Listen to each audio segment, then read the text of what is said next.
Ce programme vous est présenté par l'association évangélique Compassion, une œuvre missionnaire fondée en 1978 par les missionnaires Samuel et Dorothée Atzakordzian, un couple qui exerce son ministère dans une trentaine de pays du monde. Ils sont évangélistes depuis plus de 40 ans et organisent de grandes campagnes d'évangélisation, des séminaires et conventions chrétiennes très appréciées par tous. L'évangélisation en plein air fait partie du ministère de Samuel Atzakordzian. Il tient aussi des séminaires d'enseignement pour les pasteurs, pendant lesquels il traite d'importants sujets pour leur ministère, tels que les qualifications requises pour servir Dieu, le discernement spirituel, le retour soudain de notre Seigneur et bien d'autres thèmes actuels, une véritable source de bénédiction et d'enrichissement pour eux. Dorothée Atzakordzian est également utilisée par le Seigneur dans les séminaires spécialement organisés pour les épouses des serviteurs de Dieu, ainsi que pour les femmes en général, pendant lesquels elle leur enseigne à grandir dans la connaissance de Dieu, à connaître le rôle dans le foyer et dans l'Église, et pendant lesquels elle les exhorte à se laisser, elles aussi, utiliser par lui, selon le plan de Dieu pour elles. Les conventions chrétiennes de renouvellement spirituel qu'ils organisent avec leurs collaborateurs depuis de nombreuses années, aussi bien en France qu'ailleurs, sont une véritable bénédiction.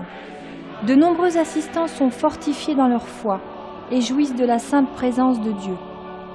De nombreux malades sont alors guéris par le Seigneur et plusieurs personnes ont accepté Jésus-Christ dans leur vie comme Sauveur et Seigneur. Samuel et Dorothée Atzakordzian écrivent aussi des livres et brochures d'approfondissement dans la foi chrétienne. Plusieurs d'entre eux sont traduits en d'autres langues. Le plus connu d'entre eux est « Le pardon, une puissance qui libère ». Ils éditent aussi de nombreuses cassettes, audio, vidéo, des CD et DVD de leurs conventions, séminaires et campagnes d'évangélisation disponibles en tout temps à leur bureau.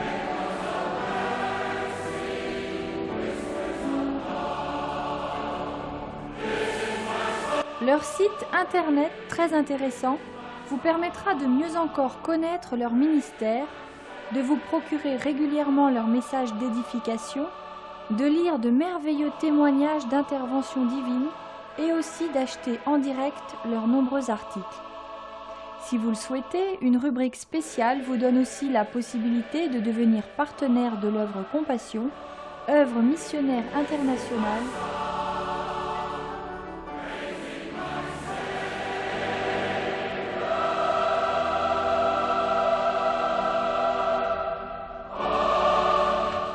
Nous souhaitons maintenant que vous soyez richement bénis par ce programme.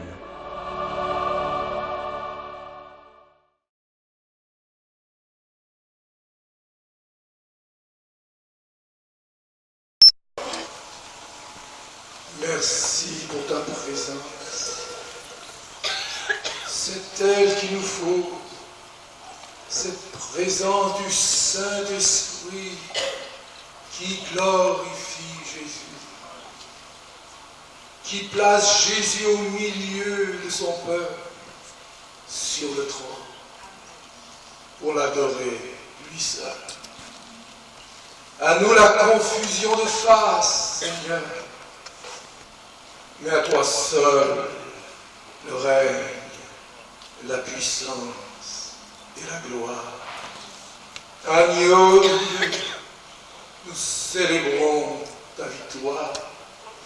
Nous chantons l'amour de Golgotha, le cantique de l'agneau, que nous ne cesserons de chanter dans le ciel, avec la multitude des rachetés, et tes anges et archanges et chérubins chanteront avec nous les gloires de l'agneau. Alléluia. Merveilleux Sauveur, toi seul est digne, toi seul est digne. À nous la confusion des faces, et à ton nom seul soit la gloire, dès maintenant et à jamais. Merci pour ta présence, et aussi merci pour ta parole. Tu as dit toi-même, Seigneur, vous connaîtrez la vérité et la vérité vous rendra libre. Il n'y a qu'elle qui puisse nous éclairer dans les ténèbres de ce monde. Que cette parole puisse encore nous éclairer ce matin, nous réchauffer, nous purifier, nous renouveler, nous guérir, nous consoler. Seigneur, tes paroles sont esprit et vie. Merci, nous les recevons et à ton nom soit toute la gloire. Inspire, Seigneur, selon les besoins de ton peuple. Plus nous réalisons sa présence, plus nous serons remplis de louanges pour son nom. Quand il n'y a pas de louange dans le peuple, le cœur du peuple de Dieu, cela veut dire que la présence de Dieu n'est pas là. Mais quand la présence de Dieu est là, nous n'avons qu'un désir de le louer, de l'adorer et de tomber à ses pieds. Amen. C'est tellement important. Il a fait de nous un royaume et des sacrificateurs pour Dieu son Père. Je voudrais donc vous dire quelques mots là-dessus pour que nous puissions tous de mieux en mieux apporter louange agréable au Seigneur. Et notre louange est comme un parfum. La Bible compare cela, notre louange, nos prières, notre adoration à un parfum. Dans Apocalypse 5, 8, il est dit, quand il eut pris le livre, les 4 êtres vivants et les 24 vieillards se prosternèrent devant l'agneau, tenant chacun une harpe et des coupes d'or, remplies de parfums, qui sont les prières des saints. Notre louange, notre adoration, nos prières sont comme un parfum qui monte vers le Seigneur. Amen. Et la Bible parle d'un parfum agréable au Seigneur. Mais la Bible parle aussi d'un parfum étranger que nous pouvons apporter au Seigneur sans nous en rendre compte. Un parfum étranger parce qu'il a été pris à un feu étranger. Il y a donc dans ce ministère extrêmement glorieux, le plus grand pour tout enfant de Dieu, il y a toujours des dangers, n'est-ce pas vrai? L'ennemi guette ce qui est le plus précieux aux yeux de Dieu. Il guette pour pervertir ces choses, afin que nous n'y entrions pas pleinement. C'est pourquoi le Seigneur, dans ce domaine, nous donne des exhortations toujours bien précises. Et pour cela, comment apporter cette louange agréable au Seigneur? Nous allons prendre dans l'Ancien Testament un passage dans le livre de l'Exode où il est parlé de la composition de l'huile sainte et du parfum. À un moment donné, l'Éternel parla à Moïse et lui dit comment il fallait faire pour la composition de l'huile sainte, qui est bien sûr ici le symbole du Saint-Esprit. Mais nous n'allons pas parler là-dessus, mais nous allons parler du parfum. À partir, donc, Exode 30, et à partir du verset 34 jusqu'au verset 38, Moïse donne des exhortations précises qui vont nous aider à nous approcher toujours du Seigneur d'une manière qui lui est agréable. Voici ce qu'il dit, l'Éternel dit à Moïse, Exode 30, 34. Prends des aromates. Et il y en a 4. Nous allons revenir sur la définition de ces aromates. Parce qu'il y a un message dans chacun de ces aromates, il y a une pensée précise pour nous donner comment exprimer notre adoration. Prends des aromates du stacté, de l'ongle odorant, du galbanum et de l'encens pur, en partie égale. Voyez-vous, c'est l'égalité, c'est l'équilibre, en partie égale. Tu feras cela avec un parfum composé selon l'art du parfumeur. Tout le monde ne pouvait pas faire ce parfum-là. Il sera salé, pur et saint. Tu le réduiras en poudre et tu le mettras devant le témoignage, dans la tente d'assignation où je me rencontrerai avec toi. Ce sera pour vous une chose très sainte. C'était donc sur l'autel des parfums, juste devant le voile. Et derrière le voile, il y avait le lieu très saint. Voyez-vous, c'était placé juste devant la sainte présence de Dieu. Et où je me rencontrerai avec toi. Ce sera pour vous une chose très sainte. Vous ne ferez point pour vous de parfum semblable. Dans les mêmes proportions, vous le regarderez comme saint. Voyez-vous, à plusieurs reprises, cette expression revient, saint. Et réservé pour l'éternel. Soulignez bien, réservé pour l'éternel. Quiconque en fera de semblable pour le sentir sera retranché de son peuple. Amen. Ces paroles sont extrêmement importantes pour nous montrer combien le Seigneur veut que nous l'adorions toujours mieux en esprit et en vérité.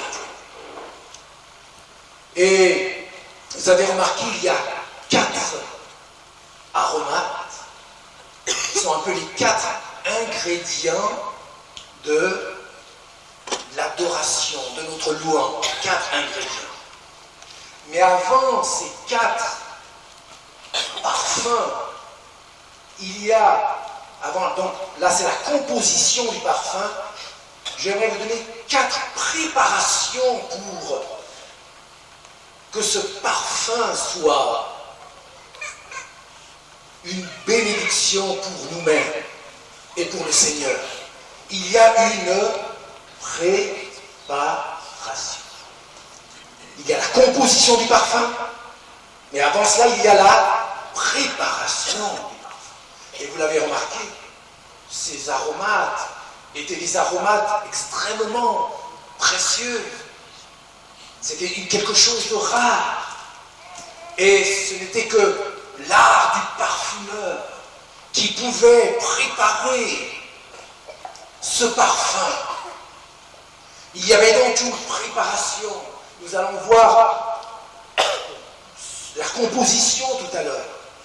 Mais avant cela, voyons la préparation.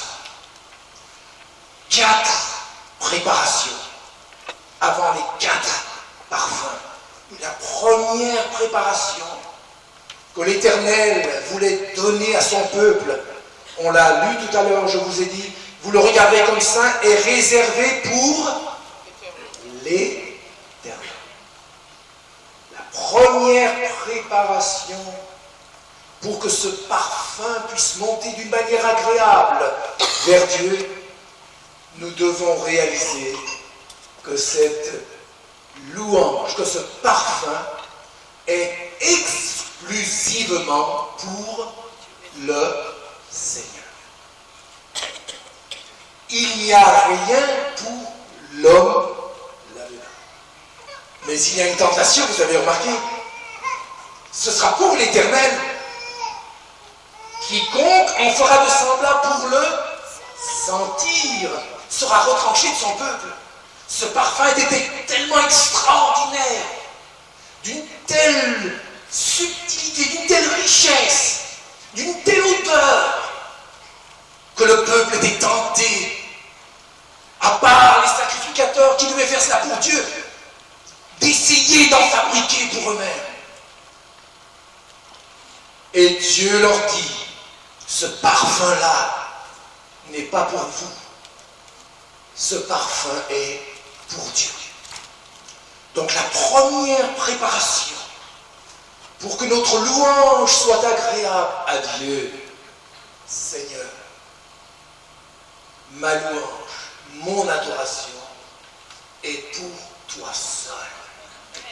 Non pas pour moi, non pas pour un bénéfice personnel, mais pour toi et pour toi seul. Voyez-vous, il y a un danger même dans la louange et l'adoration. On peut tomber à un tel point que nous pouvons louer la louange et adorer l'adoration pour elle-même. Pourquoi? Parce qu'on se sent bien. On se sent bien quand on loue le Seigneur. Et on loue le Seigneur uniquement pour se sentir bien. Ah, on est bien. Mais pendant ce temps-là, on n'a rien fait pour le Seigneur. On vient pour nous-mêmes et non pas pour le Seigneur. Mais n'oublions pas, bien sûr, que le Seigneur, lui, ne nous privera jamais de sa bénédiction, n'est-ce pas vrai? Quand le sacrificateur offrait cela dans le lieu saint, quand le parfum s'élevait comme une odeur agréable, ce parfum embaumait toute la personne et tous les vêtements du sacrificateur, n'est-ce pas vrai? Il ne cherchait pas cela. Il ne cherchait pas à sentir. Mais c'était une conséquence. Quand on loue vraiment le Seigneur, pour le Seigneur, et rien que pour lui, sa bénédiction sera sur nous. Réelle, profonde. Alléluia. Première préparation.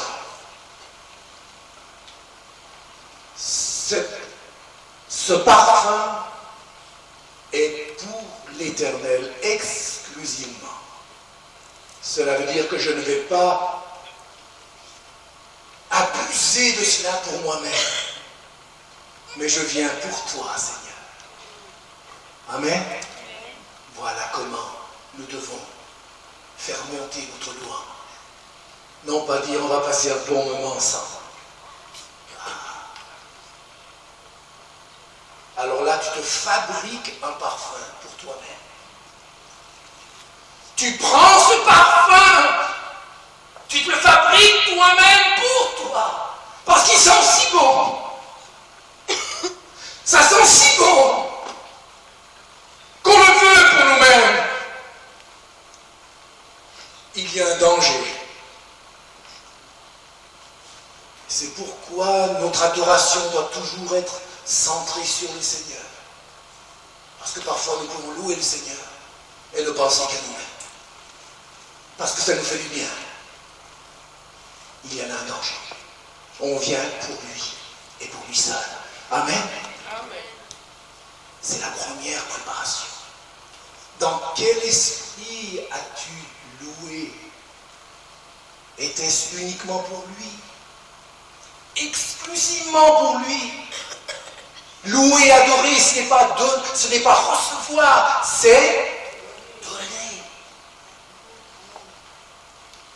Il n'y a plus rien pour nous dans la louange, l'adoration. Il n'y a rien pour toi. C'est pour Dieu. Tu adoreras le Seigneur ton Dieu et tu le serviras lui seul. Une deuxième préparation. La première préparation, ce parfum est pour Dieu. Deuxième préparation, c'est un esprit d'obéissance.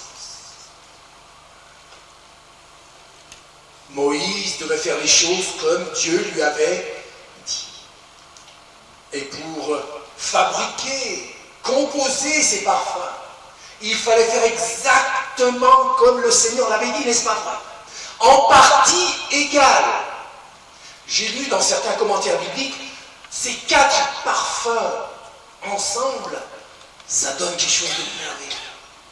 Mais si vous les prenez séparément, il y en a un ou deux qui sont doux comme arôme, comme parfum. Mais 2 autres, ce sont des odeurs très fortes. Si vous les séparez du reste, de l'équilibre avec les autres, ce parfum-là, certains parfums, sentent très fort, c'est très désagréable. Mais si nous prenons les 4 ensemble, ça produit quelque chose de merveilleux. Et avant cela, Dieu veut nous dire, pour bien louer le Seigneur, il faut obéir. Pas seulement à ce qui nous plaît, mais aussi quand ça nous déplaît. Même quand les choses ne vont pas, ce que Dieu nous demande ne nous plaît pas toujours, nous devons obéir. Il n'y avait pas de parfum sans obéissance, n'est-ce pas vrai? C'était très strict. C'est pourquoi, quand nous adorons, nous devons avoir cet esprit d'obéissance. Seigneur, me voici pour faire ta volonté et non la mienne. Voyez-vous, la louange, l'adoration, c'est pas passer un bon moment et après être toujours les mêmes. Au contraire, on devient pire. Et même certains chrétiens font encore pire que les païens. Et ils se disent encore chrétiens. En partie égale. Et il fallait du temps. Il fallait que ça se fasse exactement comme Dieu l'avait dit. Il y a donc là l'obéissance qui entre en jeu. Si nous voulons vraiment glorifier Dieu, nous devons commencer à dire Seigneur, je veux t'obéir. Je veux faire ta volonté. Et quand il y a une rébellion en nous, une désobéissance, alors nous sommes privés de sa présence. Ou alors, si nous avons ressenti sa présence, nous ne gardons rien. À peine nous quittons la salle, que nous avons tout perdu. Vous avez été bénis parce que la présence du Seigneur était là avec les autres enfants de Dieu. Mais vous, quand vous êtes seul, vous ne l'expérimentez pas. Parce qu'il n'y a pas d'esprit d'obéissance en vous. Il y a une désobéissance. Vous faites les choses comme vous voulez. Vous obéissez à ce que vous voulez. Vous faites comme vous voulez avec la parole de Dieu. Cela ne va pas. Cela ne veut pas dire que Dieu attend qu'on soit parfait, car nul n'est parfait. Mais nous devons tendre vers la perfection. Voilà la deuxième préparation. Un esprit d'obéissance. Parce que ça devait se faire comme cela et pas autrement. C'était compliqué. Il fallait un parfumeur. Il fallait un spécialiste. Il fallait un artiste. Il fallait une personne compétente pour cela. Il y a trop d'adoration bon marché, n'est-ce pas vrai? Ou de louange bon marché. Quand l'obéissance nous coûte quelque chose, alors notre louange monte comme un parfum de bonne odeur. Mais lorsqu'il n'y a pas d'obéissance dans notre cœur, nous pouvons louer, nous pouvons chanter sans séquence. D'où l'importance de toujours venir dans cet esprit pour le Seigneur, rien pour moi. Mais dans l'obéissance, Seigneur, ce que tu veux et non ce que je veux. Je veux changer, je veux te glorifier. Troisième préparation. Il est dit, il sera salé, pur et saint. Donc la troisième préparation, c'est que le parfum devait être pur. Ce parfum qui devait être recherché auprès des arbres, auprès de certains crustacés au fond de la mer Rouge, devait être purifié. Il y avait donc un processus de purification. Le parfumeur, il ne prenait pas comme ça la gomme ou la résine qui coulait d'un certain arbre ou un certain liquide qui se trouvait dans certains crustacés comme cela. Il y avait une purification. La troisième préparation pour que notre louange soit comme un parfum de bonne odeur, c'est de le louer avec un cœur purifié. Amen. Avec un cœur purifié de toute souillure et de toute impureté. C'est pourquoi il est toujours important de se préparer lorsqu'on vient dans la présence de Dieu. Amen. On ne peut pas faire ce qu'on veut dans la présence de Dieu. Dieu est saint, il nous aime aussi, c'est vrai, mais il y a une certaine attitude. Ce parfum était purifié. Et mon cœur aussi doit être purifié. Lorsque Dieu nous montre quelque chose, nous devons le mettre de côté. Nous ne pouvons pas vraiment louer et adorer lorsqu'il y a un péché dans notre vie, n'est-ce pas vrai? Nous ne pouvons pas, ce n'est pas possible. D'où l'importance, c'est la préparation. Je me prépare pour le louer. Seigneur, pour toi. Seigneur, je veux t'obéir, ça me plaise ou pas. Seigneur, je veux enlever de mon cœur cet arôme. C'était quelque chose de pur, qui a été purifié. Seigneur, je veux purifier ce qui était déshonneur.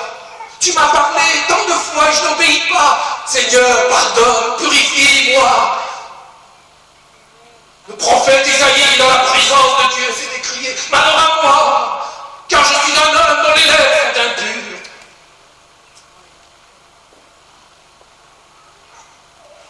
Et pourtant, il avait été prophète. Isaïe 6, il y a eu quelques prophéties déjà avant.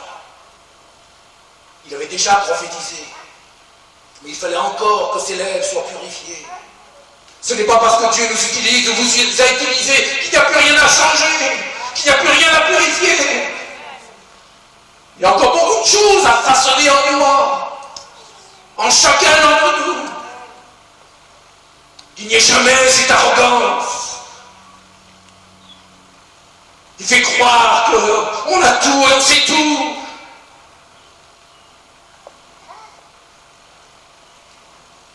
Purification. Et la quatrième préparation. Pur et saint.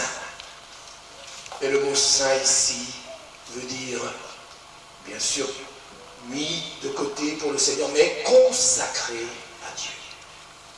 Voilà. Cette louange doit me conduire à une plus grande consécration à Dieu. Les sacrificateurs qui servaient dans le temple, eh bien, étaient consacrés à l'Éternel. Ils ne s'appartenaient plus à eux-mêmes. La louange, c'est cela, l'adoration.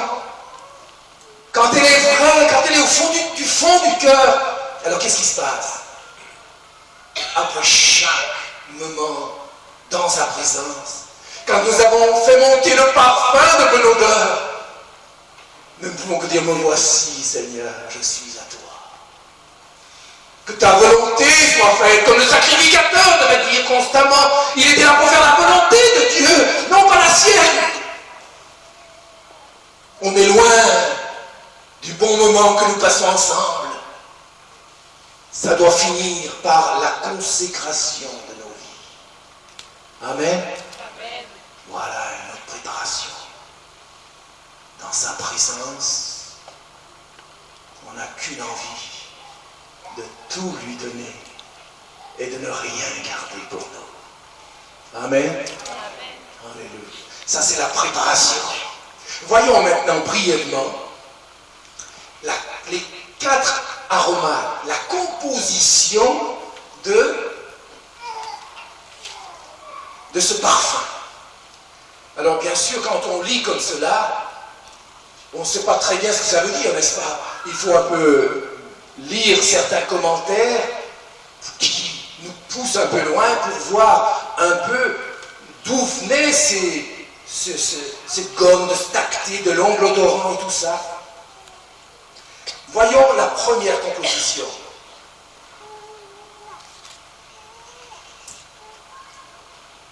L'aromate stacté était obtenu d'un arbre des montagnes de Galade.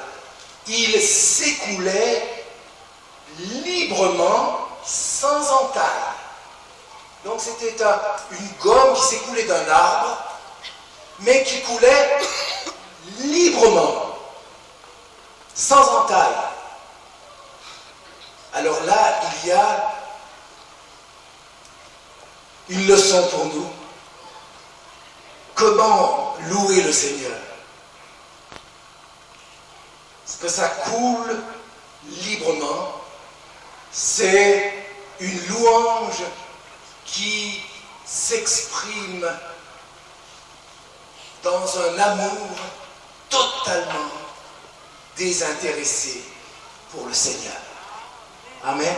Ça coule librement. Nous voyons là la relation d'amour, voyez-vous. Quand il y a eu cette préparation, après on en arrive maintenant à cette relation d'amour. Pour nous, nous l'aimons parce qu'il nous a aimés le premier. Donc le stacté ici, la leçon pour vous et pour moi, c'est une gomme, une résine qui coule librement. Aucune pression, rien du tout. C'est le langage de l'amour.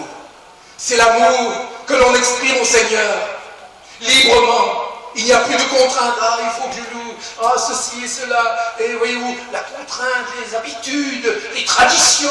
On est là, on le fait parce qu'on doit le faire. Mais il n'y a plus cet élément de spontanéité. Ça coule librement, spontanément.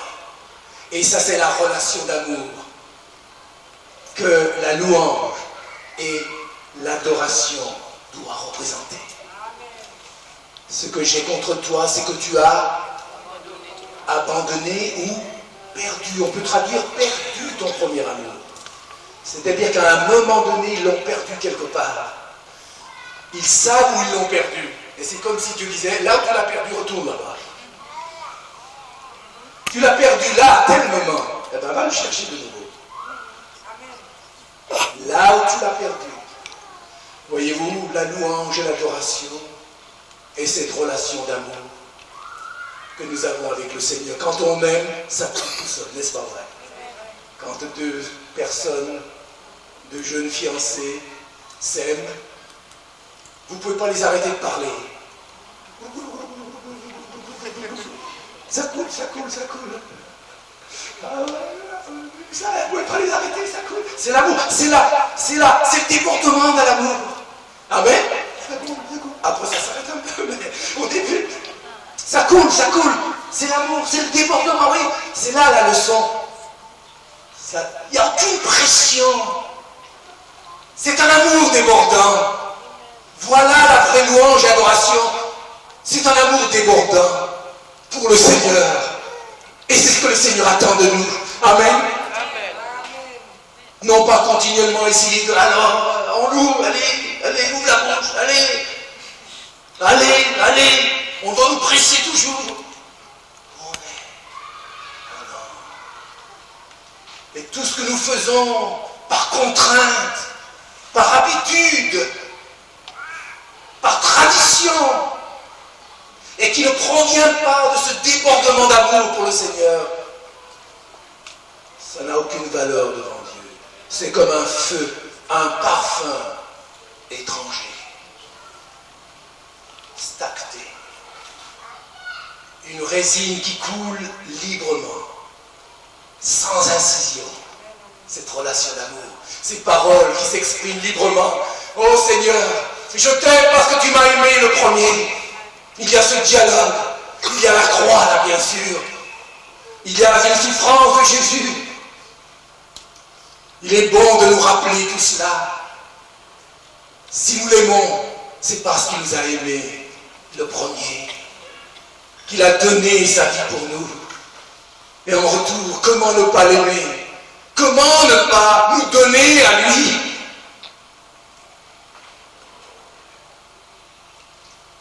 Un jour, j'avais lu le témoignage d'une femme de mauvaise vie et on lui avait prêché l'évangile. Quand elle a compris l'amour de Dieu pour elle, elle a dit, si Dieu m'a aimé à ce point-là, désormais, ma vie ancienne est passée. Je veux aimer et me donner à celui qui s'est donné pour moi. Cette personne a été totalement transformée, touchée par cet amour extraordinaire. L'amour de Dieu n'est pas là pour qu'on abuse de lui. Beaucoup de chrétiens qui abusent de l'amour de Dieu. Dieu nous aime, alors on peut faire quelques petites bêtises. Il nous pardonnera toujours. Et on loue le Seigneur, on fait beaucoup de choses. Ce n'est pas comme cela que ça marche. La bonté de Dieu, nous dit la Bible, nous pousse à la repentance. La bonté de Dieu. Quand je vois tout ce que le Seigneur a fait pour moi, je n'ai qu'un désir, qu'une envie de mieux le glorifier, de ne pas le déshonorer, mais de l'honorer encore plus. Le stacté,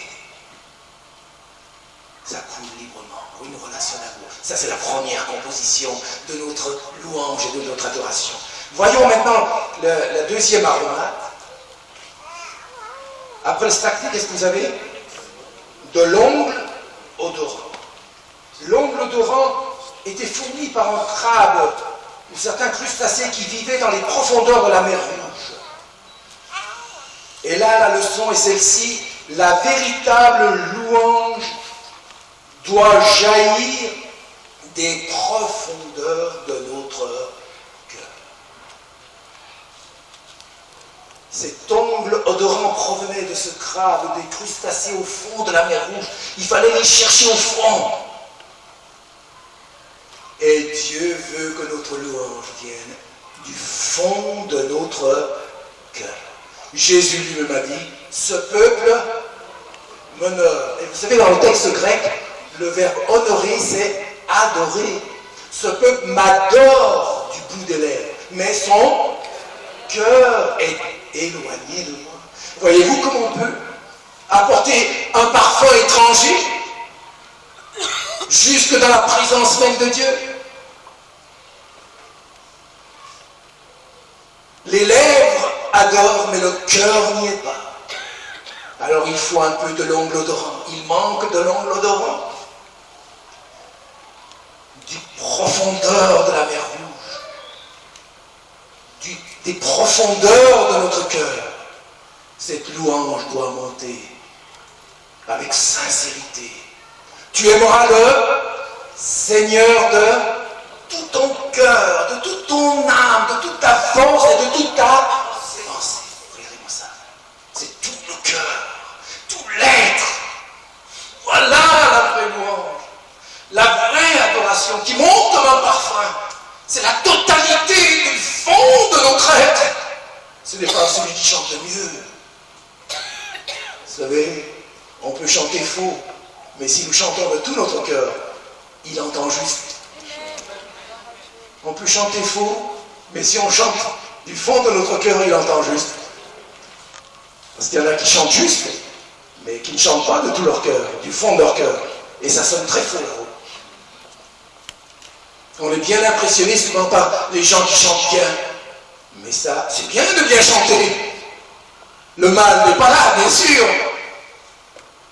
Mais l'important est que cette louange vienne du fond du cœur, des profondeurs, de la mer Rouge. Là, ça doit venir du fond de notre être. Et là encore, combien de fois nous louons. Oui, ça sort du bout des lèvres. Ça ne sort pas vraiment du fond de notre cœur. C'est ce que Dieu attend de nous.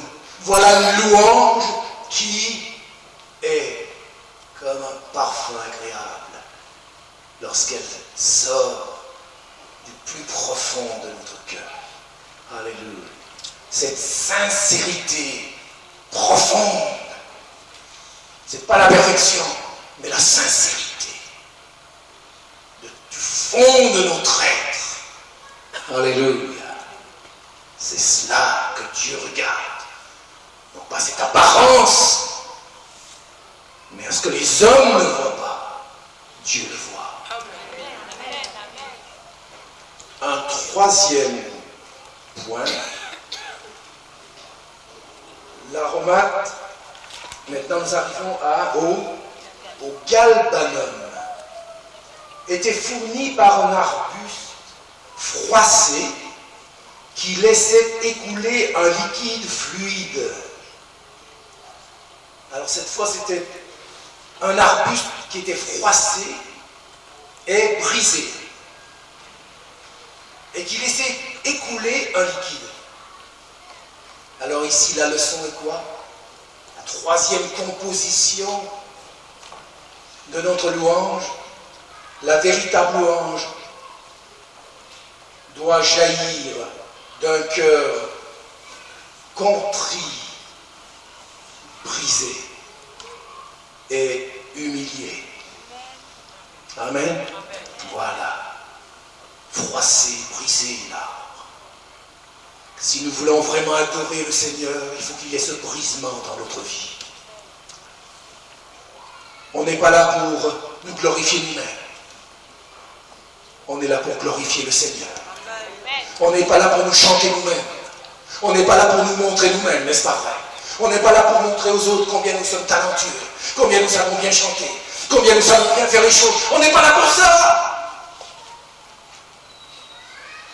Ce liquide provenait d'un arbre, froissé, brisé, et sortait un liquide. C'est lorsque le cœur est brisé, humilié, contrit, que la vraie louange monte comme un parfum agréable devant le Seigneur. Amen. Car tu ne peux pas être grand toi-même et le Seigneur grand avec toi, ça n'existe pas. Pour que le Seigneur soit grand, toi, il faut que tu sois petit. Si toi tu es grand, c'est le Seigneur qui sera petit. C'est le Seigneur qui sera attristé. Donc une vraie louange se fait dans un esprit d'humilité, de brisement. Seigneur, je ne suis rien. Par ta grâce, je suis ce que je suis. Nous n'avons pas à nous enorgueillir de quoi que ce soit. Tout est par grâce. Amen. Froissé, brisé, voilà pourquoi, parfois, Dieu veut faire couler ce liquide dans notre vie. Il nous froisse, il nous brise. Il y a des choses dures, orgueilleuses en nous, que nous ne voulons pas lâcher. Et Dieu doit nous faire passer par des difficultés, des tribulations. Nous sommes encore imbus de nous-mêmes.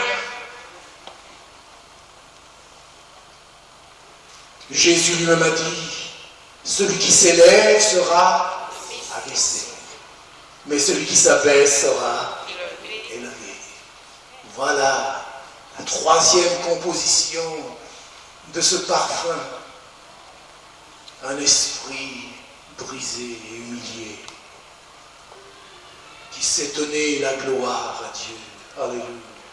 Qui réalise sa nullité, sa petitesse. Dieu seul est grand. Dieu seul est digne d'être adoré. Amen. Voyons ce quatrième parfum maintenant. Du galbanum et de l'encens pur. Cet encens pur provenait d'un petit arbre qu'on incisait le soir.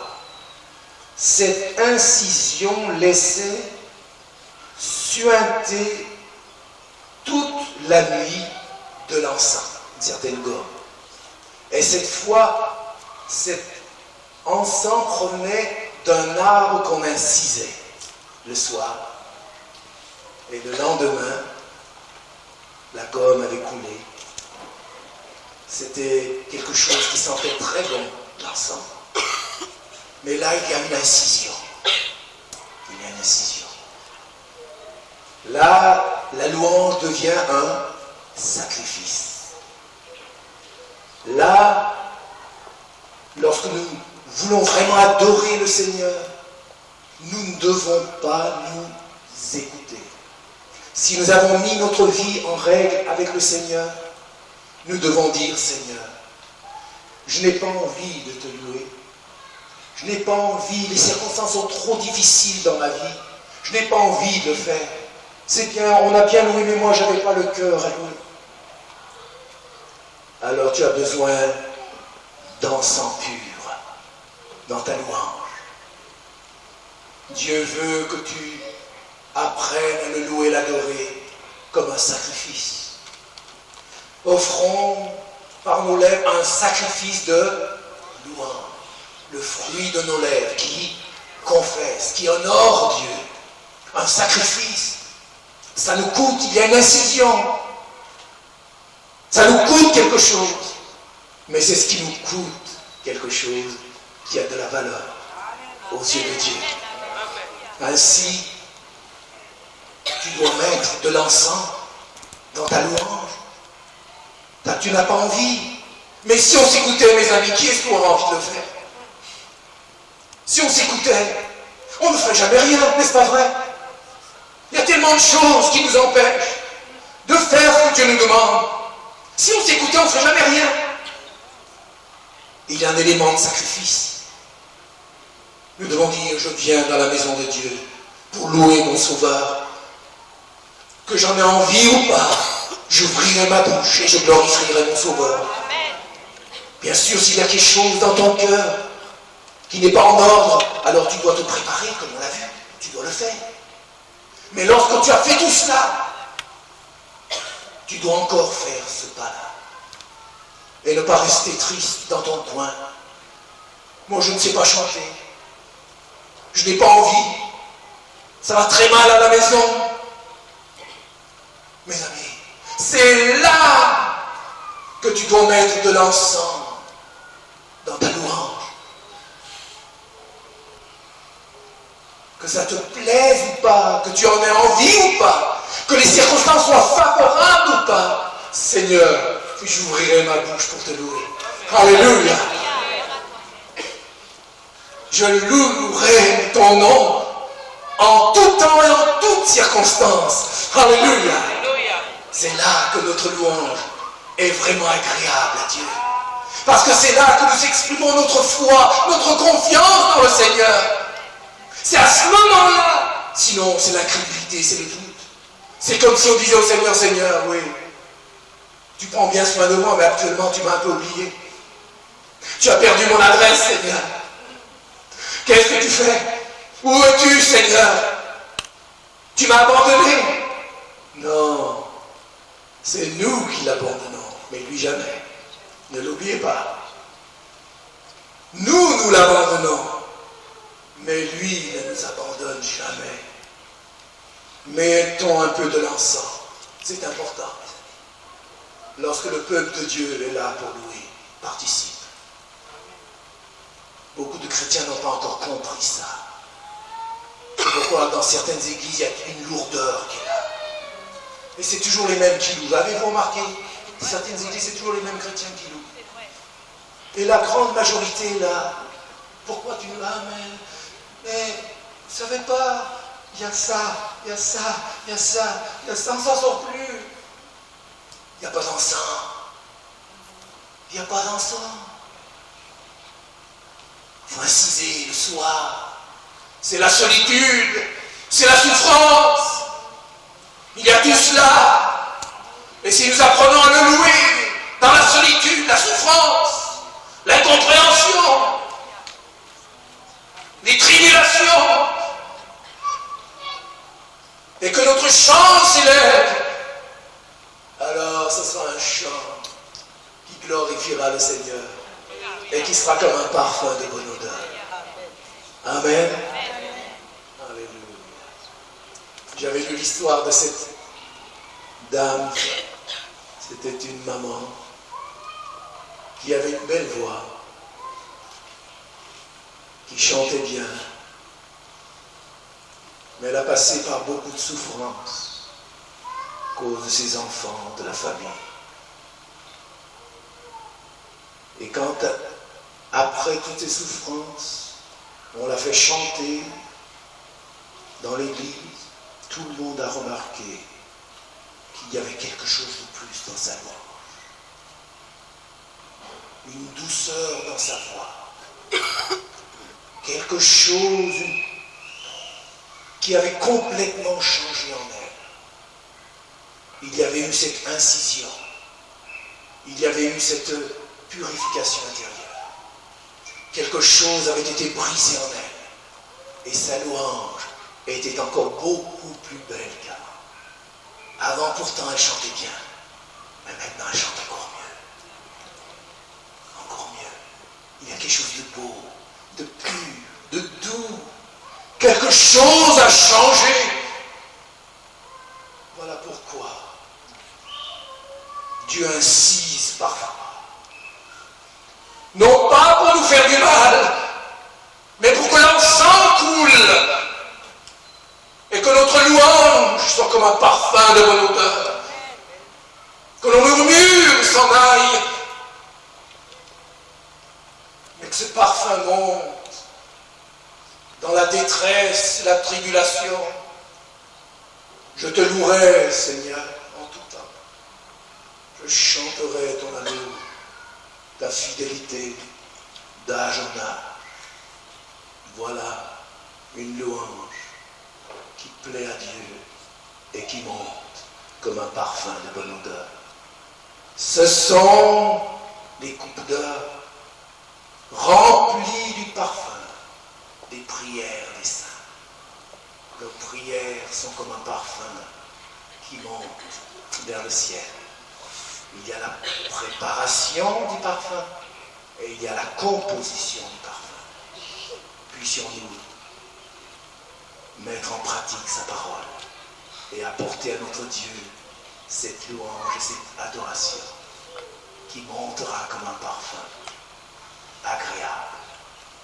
Alléluia.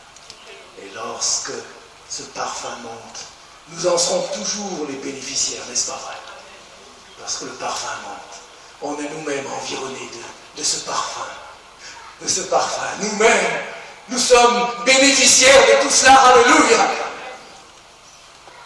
Que le nom du Seigneur soit béni. C'est lorsqu'on s'oublie soi-même que Dieu pense à nous. C'est quand on s'oublie, Dieu ne nous oublie jamais. Oublie-toi et Dieu ne t'oubliera jamais. Alléluia. Quand tu penses à toi, Dieu ne peut rien faire pour toi. Oublie-toi. Et Dieu, lui, ne t'oubliera jamais. Oublie-toi. L'adoration, la louange, c'est pour le Seigneur. Non pas pour être bien, pour sentir, ah, ce parfum, je voudrais en avoir à la maison. De temps en temps. Non. La louange n'est pas pour ça. C'est pour le Seigneur. Si tu le fais dans un bon esprit, tu seras toi-même béni. Mais tu ne vis pas pour cela. Tu vis pour le Seigneur. Et pour le Seigneur saint. À lui soit toute la gloire, dès maintenant et à jamais. Amen. Prions le Seigneur. Seigneur, merci encore pour ta parole, qui est la vérité. Seigneur, que ces paroles puissent pénétrer au fond de nous-mêmes. Tu as fait de nous un royaume de sacrificateurs. Puissions-nous exceller dans ce ministère de louange et d'adoration, que quelque chose de plus en plus profond, de plus en plus réel, authentique, vrai, pur, s'élève toujours plus de nos cœurs. Pour toi, ce sera pour l'éternel. Personne n'en fera pour le sentir. Seigneur, c'est pour toi, car toi seul est digne. Toi seul est digne de recevoir l'honneur et la gloire au siècle des siècles. Amen. Restons encore quelques instants.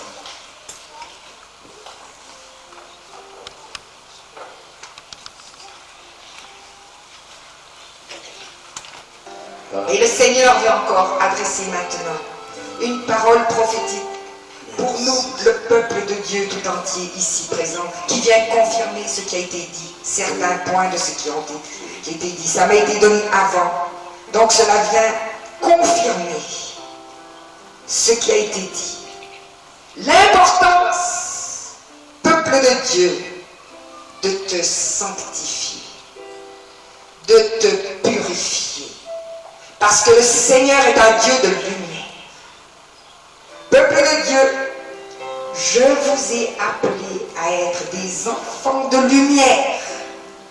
Vous n'êtes pas dans les ténèbres. Et je ne veux pas que le jour de mon prochain retour vous surprenne comme un voleur. Vous êtes des enfants de la lumière et des enfants du jour. Vous n'êtes pas de la nuit des ténèbres. Séparez-vous donc de tout ce qui est vil, souillé, impur. Peuple de Dieu, sépare-toi de tout ce qui est mensonge, de tout ce qui est tromperie, de tout ce qui est hypocrisie, de tout ce qui est tradition humaine. Renonce aussi à l'amertume, à la rancune, à la haine. Celui qui prétend être dans la lumière et qui est son frère est encore dans les ténèbres. Sépare-toi, peuple de Dieu, de toute impudicité dans ta vie, de toute impureté sexuelle, quelle qu'elle soit, que ce soit par le regard, par ce que tu entends et par ce que tu tolères peut-être dans ta vie. Sépare-toi, te dit le Seigneur, de tout ce qui est impur. Sépare-toi de tout ce qui est violence, car moi je suis doux et humble de cœur. Peuple de Dieu, sépare-toi du monde et de l'esprit du monde et des convoitises du monde et soyez des enfants de lumière, ce à quoi je vous ai appelé, dit le Seigneur. Car votre corps est le temple de mon esprit. Vous n'avez pas le droit de faire ce que vous voulez de votre corps. Mais votre corps est le temple du Saint-Esprit. Éloignez-vous, séparez de vous de tout ce qui est vil et impur. Peuple de Dieu, veille à l'état de ton âme, plus qu'à toute richesse ou bien-être terrestre. Ton âme a une valeur éternelle, infinie. Mes enfants, gardez-la pure jusqu'à mon retour. Veillez particulièrement à l'état de votre robe en ces temps de la faim. Préservez votre robe de toute tache. Puissiez-vous être trouvés irréprochables devant ma face, dit le Seigneur, en ce grand jour de mon retour qui approche grandement. Celui qui vaincra sera revêtu de vêtements blancs. Je confesserai son nom devant mon Père et devant les saints anges, dit le Seigneur. Oh, puissions-nous tous nous laisser purifier par celui qui est la pureté même, par celui qui est la sainteté même.